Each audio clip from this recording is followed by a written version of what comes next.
Hello, welcome to episode 1 of Flies on the Wall podcast. Got myself, Steve, got Mike.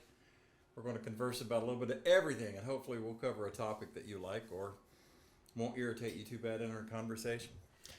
So I had a plan of what I wanted to talk about a little bit today. I don't want to have a script. I want this to be a more relaxed environment where we can talk a little bit about everything. Good. But after your ordeal, Mike is a realtor as well.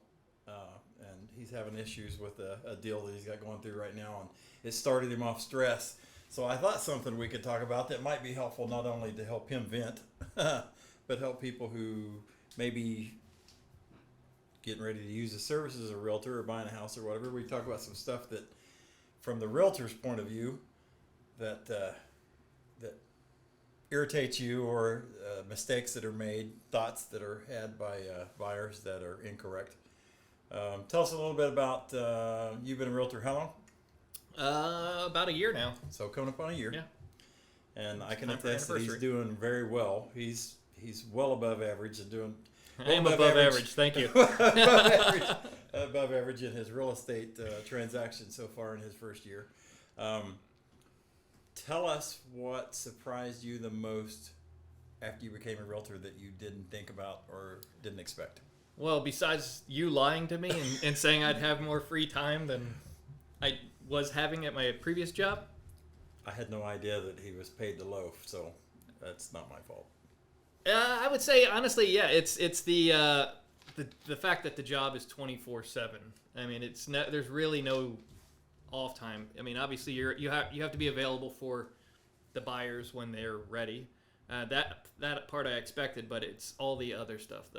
The phone calls, the doing admin till all hours of the night, and sending out texts and emails, and the grind. And it starts from the moment you wake up till you go to bed, basically. You could be answering emails and Let me ask you researching. this. A common theme that I've seen with all realtors, including myself, that home life suffers. Family, relationship will have issues because of real estate. How much of it is actual caused by the buyers or allowed by us by not setting good parameters or ground rules with our buyers? I think it's us entirely. I think it's up to us to tell the buyers, hey, I don't answer the phone anymore after 8. But there's always a reason why you have to. Something comes up. That's what I mean. It's impossible to turn it off. You can set parameters, and that might work 75% of the time, but there's always going to be that 25% that just blows up your evening or night or weekend. Or I just recently gotten a little bit of a bad light at home because I was supposed to go out of town for the weekend, and I made plans real estate plans for when I was supposed to be out of town. So I feel it. I have the same issues at home. I allow myself to get wound up and overextend myself and schedule stuff when I'm supposed to be doing stuff with family. So I'll take for me in my situation, I'll take the blame 100% for that. But I think it's for somebody that's somebody who's successful as a real estate person has to be a competitive person. And I think the competitive side of it doesn't allow us to ignore a phone call. right. Or to not respond to a text or an email. It's something I'm definitely working on, but I could be better at it. But for me, it's self-inflicted. But we both also come from customer service jobs. Yep. And I don't like to leave my customer hanging, so if they ask me a question, I try to get them the answer right away, regardless of the time, and that's probably on me. There's some times where we wouldn't have to answer back right away, but we do it anyways. Yep. So Part of it is, for me, is I don't want to pile up. I've got set stuff, tasks, and appointments I'm doing every day of the week planned out, and I don't want to let something else pile up to make tomorrow a busier day.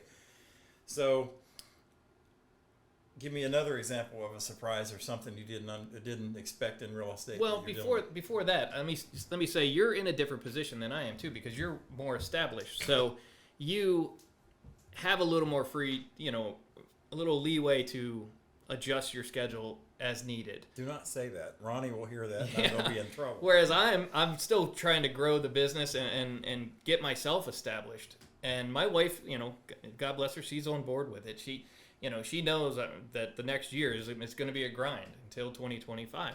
And then once that happens, once I get past 2025, things should be a little better, theoretically. And I'll be more established. I'll have a larger base to, get those personal leads. But as far as other things, or what irritates you? What do buyers do that you think they ought to know better than they don't?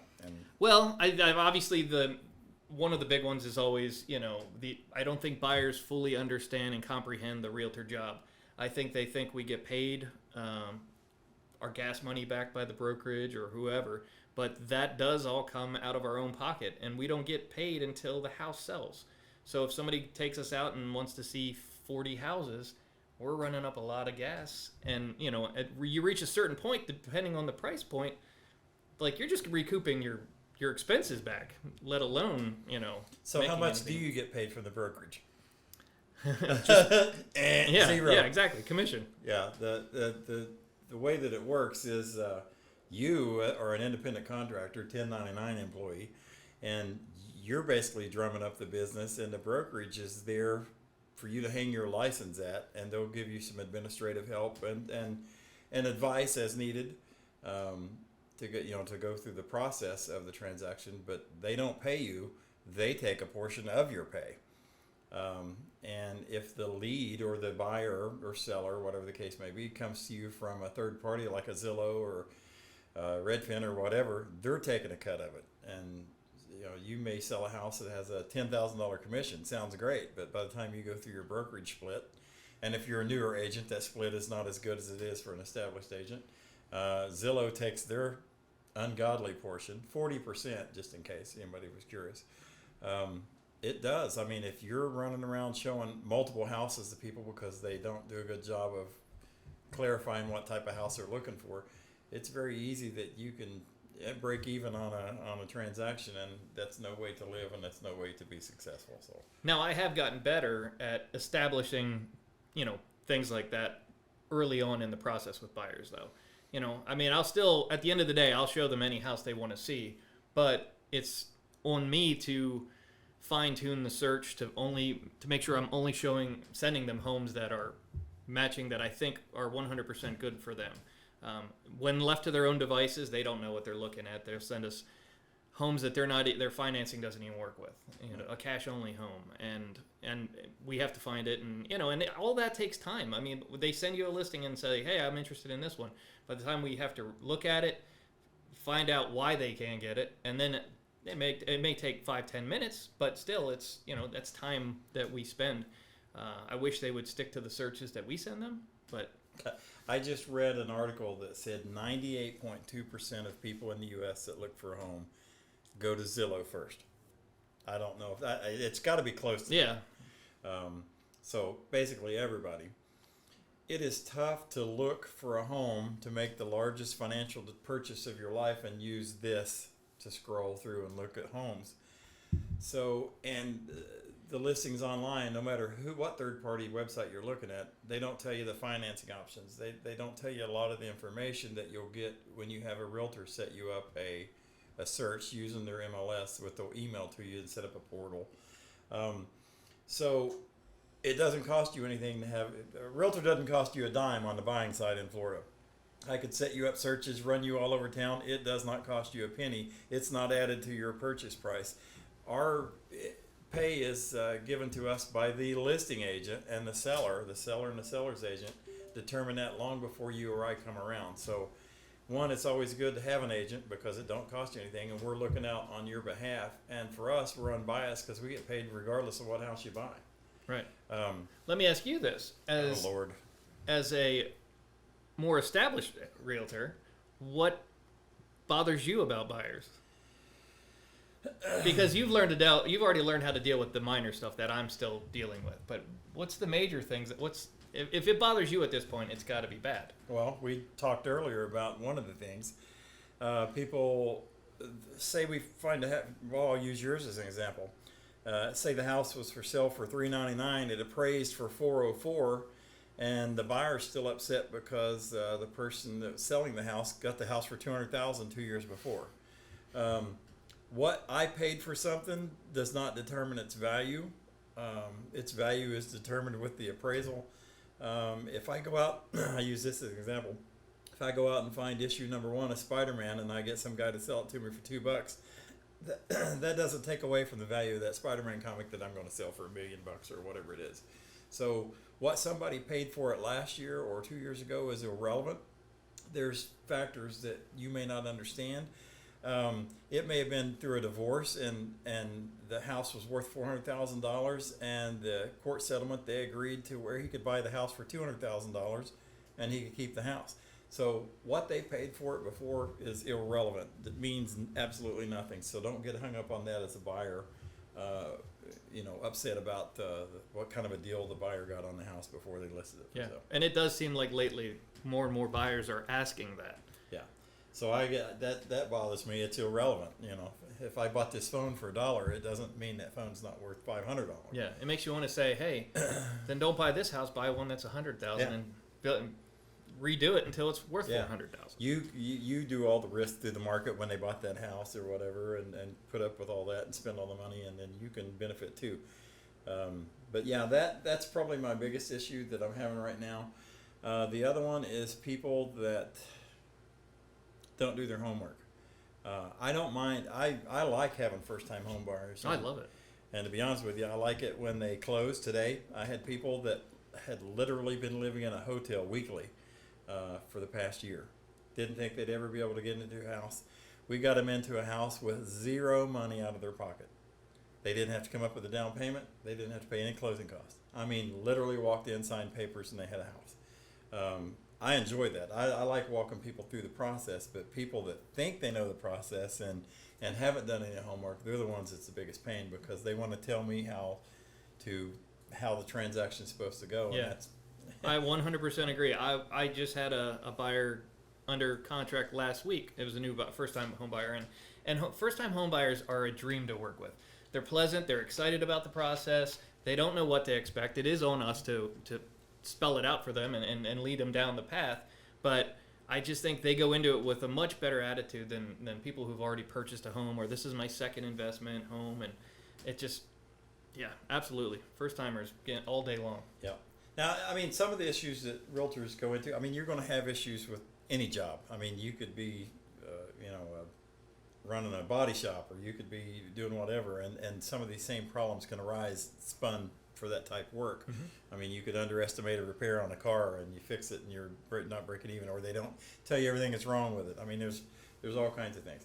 And not to get hung up on real estate, I want to talk multiple topics here. Steve, you look tired today. Yeah, what he's alluding to here.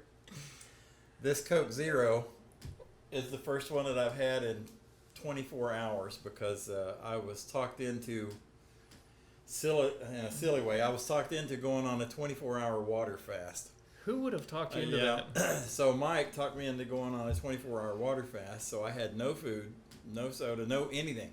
I didn't take anything, didn't mix my water with anything, just straight water for 24 hours. Had no issue with hunger pains, had all kinds of issues with the caffeine withdrawal from my Coke Zero. And still right now it feels like somebody's drilling into my head. That's why I'm reaching over and grabbing this soda every few minutes and getting a drink of it, trying to alleviate that pain. But I will say this, Mike's got me to do a couple things a couple years ago, got me to do some dirty keto and lost a bunch of weight. Happy about that. Now I can control that. If I feel like I'm getting heavy, boom, I can jump on there and knock down 10, 15 pounds really quick and still eat like a pig. Keto's the greatest thing in the world. I don't care what anybody says. I can eat at Waffle House every day and lose 2 pounds a day by eating Waffle House 3 times a day. Anyway, but that one it's all about willpower. Yeah. If you can eliminate the sugars and carbs, and to me personally, I found it to be the easiest diet because most of the foods that my favorite foods I could eat. Chicken Caesar salad. I mean, just steak, broccoli, cauliflower, all this stuff I love. Brussels sprouts, and breakfast is the greatest. bacon, egg, sausage. Let's not talk about the food right now. 'Cause I'm Well, you're still, past 6:30. I still haven't eaten. All I've had was a little snack. He's whining. So I started on Saturday night at 8 o'clock, and I went 37 hours before I tapped out this morning. And I started to develop the headaches around the same time. About 8 o'clock last night, when I hit 24 hours, I was ready to tap out, and thankfully I purposely started it late so that I could go to bed and just fall asleep and just sleep through the headache. And when I woke up this morning, I was tempted to push forward, but I woke up with a terrible headache, and but I was down 5.5 pounds over since Saturday night and today. And I'm a little larger framed than he is, and I was down 5 pounds. I weighed myself when I started 6:30 last night. Weighed myself today before I come out to get on the podcast, and it was like 5 pounds. So, and I don't drink enough water. I don't like water. The only water that I get is from my soda. I drink water. It feels heavy to me, and I can feel it. It sounds weird. I can feel it slosh. If I'm walking fast after drinking the water the way that I've been drinking, I can literally feel it moving inside my body, and I hate that feeling. It just feels heavy. I don't know if it's the lack of carbonation, but something does that to me. Yeah, But anyway. I do feel. I was telling these guys earlier. I feel great now, though. I mean, I'm sure it's probably all in my head, but I do feel like I rebooted my GI and all that. But I've already planned the food orgy. I already know all the things that all day yesterday, I just spent the day looking on Instagram at food recipes, and everything looked delicious, no matter what it was, and I was just ready for this to be over. So I do have some planned already. When we get done today, I'll be going to Dave's Twisty Treat and getting my large Butterfinger Blizzard, or Twister, they call it. It's a Blizzard knockoff. I told you, you're supposed to take it easy after you. No, I'm going to get a sugar high. You're getting 2 of those, right? Yeah, getting 2 of those. And Excellent. Joe's having a hard time because here we are losing weight and talking about losing weight, and he's on a mission to gain weight. So our worlds have collided. Supposed to eat 2,600 calories a day. I don't understand the calorie thing. I've never counted calories. I've never been able to count calories and lose weight. Only until you guys got talking about carbs and keto. That's the only way I've ever been able to lose weight. There's something to it because I mean today if I say, hey, I want to lose 10 pounds, I can knock out 10 pounds in just a couple of days. I don't go to the gym. I'm not working out any extra or anything like that. It's all about what I'm eating, not the quantity, but the quality, the type of foods I'm eating. I feel like we should get Waffle House as a sponsor because not only does it work for our diet, it would work for Joe's if he would just eat the pancakes and waffles. Oh yeah, the waffle with pecans. Oh yeah, that's good stuff.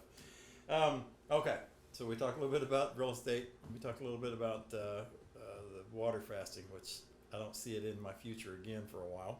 I think I could honestly. I was telling Stacy this earlier, my wife. I think I could do this weekly, 1 day a week doing this.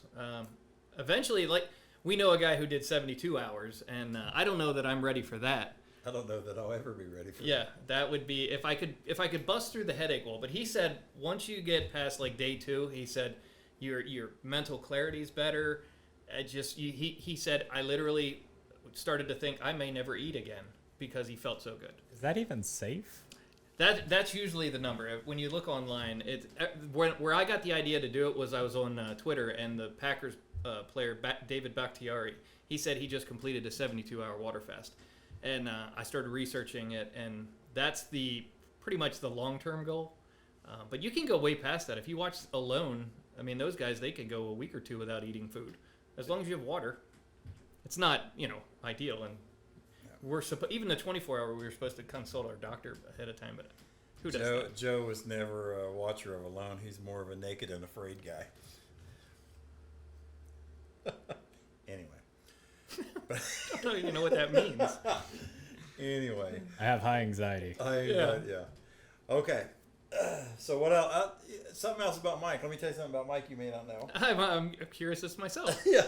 Mike is a connoisseur and a collector of comics. Yeah. And some, other comic pieces, collectibles, I guess so to speak. Tell us a little bit how you got started with that, and then when you finish, tell us how many comics you got and how much money you think you got tied up in comics and comic collectibles. Well, there's no need to talk about Yeah. numbers. Stacy will never watch this. Go ahead. I started as a kid, obviously. You know, I'm growing up. I would buy comic books, probably 13 years old, and then I got into it hardcore from Todd McFarlane. He's an artist with Marvel. He started with Marvel, and he did a run of Spider-Man, and it became one of the highest selling Marvel runs ever, his version of Spider-Man. And then him and a bunch of other artists got together, and they weren't happy with the way Marvel was treating them, so they left and started Image Comics. At which point he created Spawn, and that ended up being it's either that one or the X-Men now is the highest selling comic in the history of comics. I bought 19 of them the day they came out, and they were sitting in a box ever since, and just until last year I finally sent them in to have them graded. I had, of the 18, I had 13 9.8s and the rest 9.6s, and that $3 investment for each one now is worth, on average, depending on the market, $150 to $200. Okay, before you go any further, for the layman, what do you mean sent off and have them graded? What does that? Oh. What's that entail? What's that do? I forgot. The comics grading company, or it's actually certified grading company, but mostly they do comics. They do some trading cards. You send a comic book into them, and they have graders that go through the book and look for spine ticks, bent corners, anything that faded cover, anything that could decrease the value. They put a grade on it. They put it in a plastic sealed slab that is supposed to be untamperable, but people are figuring out how to do it, and that's creating a whole controversy right now. And putting worse comics in those ones and then selling them at a higher level. But yeah, so currently I have probably 100 graded comics. As far as the number, I probably have around 30 to 35,000 comic books. Oh, Jesus. See Joe's face. So where do you get these comics from? Most of them were from my childhood that I had. In recent years, I was able to buy collections off people, offer up and, I was Facebook just getting ready to Marketplace. say, I know that you bought some, what I would consider a lot, like boxes and boxes. Yeah. My last major purchase, I bought 12 boxes from a guy in Spring Hill, and How much? $500, and then I took out the ones that I wanted to keep, and I sold the rest, all the big issues, and I made $2,000 on those.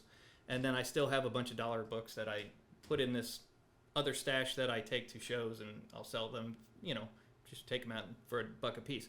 I did find one in the bottom of the box that I didn't even know was there when I bought it. Honestly, I'm not trying to screw the guy over, but it was the first appearance of Deadpool. It's what's called a Mark Jewelers version, and in the what that is Mark Jewelers was a jewelry company, and they were an advertisement that they would only sell these comics at military bases, and so that the enlisted guys could get a discount. And this was a Mark Jewelers Deadpool. I thought it was in perfect condition. I sent it to my guy to have it pressed and cleaned, and he sent it into CGC for me, and it came back as a 9.2. Or no, 9.0. I was a little disappointed with that, but even still, at the time, it was worth $1,200. So put that on top of my, The 2,000 you've made, plus you've kept all the books, plus you still have a ton of. And I kept other ones that He's a thief. I'm not a The thief. poor guy in Spring Hill's probably. Hey, on his he was sidewalk. happy with the deal. It's Well, but- listen, he was an adult. He made the decision to sell it, and but I would say the value of my collection is probably somewhere 40 to 50,000. I'd say more, but anyway. Well, the market's down right now. Oh yeah. The market exploded during COVID. Everything collectibles did. Baseball cards went crazy. Pokemon cards, any Magic the Gathering, comic books, because everybody was trapped in their house. They're bored. They went back to what they grew up with, and they just started collecting it. And eBay was huge. Prices were through the roof. And now, books that in 2020 or 2019 you could have got for $10,000 are now selling for $3,000 and $4,000. So I picked the wrong time to become a realtor, because at my old job I would be buying all of them now. The X-Men ones, the Avengers ones, the Amazing Spider-Man. I saw one the other day for like $3,900, and I was So what you're saying is by me talking you into become a realtor, I've saved Stacy some money. Anyway, no, I'm saying you cost me investments. that cost me investments. But my long-term goal, I mean, I've always said this, and my goal is I don't collect it to make money. I sell books that I don't want, or I'll sell them to put back into buying something that I do want. But my end game is one day when I'm tired of it, I'm just going to give them all to my son, and he can do whatever he wants with it. He can sell them and put it towards a house. So you primarily do comic books. Yes. Is there anything else that you personally collect? No. And I'm not your son Chris collects action figures, Action but not figures. like G.I. Joe. GI Joes and things. And he collects the high end ones that sell from anywhere from $150 to $300. Yeah. And he used to do Pokemon. He was doing Pokemon for a while, and he was cleaning up. He would also send those in to have them graded, and then turn around and buy a pack of cards for $3 and then sell one card out of it for $500. I don't remember who the player was, but there was a football player that left the NFL early to do Pokemon cards and made millions. Oh, you can, yeah. Joe can speak about this. Joe, what's the highest value Pokemon card from the base set? I don't actually know off the top of my head. If I had to guess, it's like the Gen 1 holographic Charizard. That's it. Yeah. Yeah, and that thing is... What would something like that cost? I don't want to think about it because I had one of those. $500,000. And then someone got rid of all of my Pokemon I believe cards it's from my childhood. $500,000. The boxer who used to be the YouTube guy, what is he?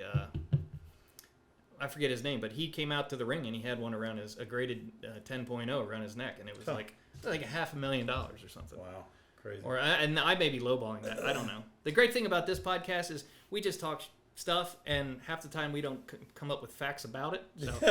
So if you came for facts, this isn't the show for you. This is not the show. This is where you go for spitballing. Yeah, exactly. I NASCAR 124 scale cars. I've always collected those. I don't have a whole lot, and a matter of fact, I gave every single diecast I had away. I didn't sell it to a friend of mine that's even more of a hardcore collector, and because I didn't plan to sell them, and then what I was doing was collecting dust, so I bubble wrapped and boxed everything up and delivered them. Yeah. And to him, I don't think I was in an environment that even made me think about collecting stuff like that. What about cars? Cars is a whole different story. I mean, to me, the car thing, I spend money on the stupidest stuff. People look and they go, "What do you do for a living? Where do you live?" And I'm excited because I bought an '89 Chevrolet pickup truck, and that's got dents and got scratches. I love that stuff. That's my comic book, is being able to take something like that, fix it up, clean it up, take somebody else's problem and turn it into a jewel. Well, that's polish it. That's Same the thing, basis collect of it, I mean, it's everything. Everybody has that one thing that brings them joy, and when things get stressful, I'll go back in my comic room and I'll just start flipping through the things and bagging and boarding them, and it just calms me down and takes my mind off the grind. I do it extreme. I could never give you a hard time about the comics and all that stuff. Something that most people don't know about me is the latest acquisition, Betty White or Beulah, whatever you want to call her that particular day. The '89 Chevrolet pickup truck is my 71st titled car that I've had in my name. Wow. Now there's been dozens and dozens that I bought and flipped, but it's my 79th vehicle that I've had titled in my name. I think I've had like 7. Didn't you just say 71st and then 79? 71st, sorry. 71st car. I was very confused. Yeah. We do have something in common. We both owned a 1977 Pontiac Astra. Yes. Astra. Yeah. What is it? It's Pontiac Astra. Astra. I always called it an Astra. It's basically a Chevy Vega with Pontiac badges on it. I'll take your word on it. Yeah. Mine was very short-lived. The car was originally a 4-cylinder 5-speed. It was kind of like what took over for the Chevy Monza. And somebody had put a V8 in it, and they didn't put frame connectors in it, and I pulled out of school, and I went from first gear and power shifted into second and ripped the floorboard loose where the frame tried to separate, and my seat drug the ground, and it was, I sold it really cheap for like $300 after that because I'd ripped the car basically in half. But Yeah, that was my first car. I bought it for $500, and then I gave it to my brother, and he ran it for a while. yeah. So we're going to wrap up here, but this is episode 1. This will continue to polish and get better week after week. God, I hope so. but what I would like to do is you can go see us on our YouTube channel, Flies on the Wall. You can email us, message us, give us some topics you'd like to talk about. And if you're looking for experts and expert opinion, probably not one. You just want to. We'll bring those in. Yeah, we hope to have guests. We're gonna eventually have some guests that we can have join us from all over the country through the magic of the interweb over there, and Joe running the board. We can have people call in, come in on Zoom, come in on what's the other one? Discord. Discord, yeah. I couldn't think there for a minute. Full disclosure, this is actually our second podcast we did. Oh yeah, Oh, yeah, do we want to talk about that real second quick? podcast. Yeah. We had a very structured We did. podcast about conspiracy theories that went pretty good. Yeah, I went pretty in depth into the Atlantis, but Oh yeah, it was great. yeah, I love but it. somebody forgot to hit record or something. No. I just forgot to hit the remux button. Yeah. It's an hour we'll never get back. Well, yeah, the hour of our life that won't come back. But hey, if you're looking for perfection, again, you're in the wrong place. But don't forget, keep an eye out for us. We're going to put a podcast out at least once a week on the YouTube channel, Flies on the Wall. We appreciate you for coming in. Bye from me. Bye from me. And see you, Joe. See ya. See you next time. Well, you don't see that every day.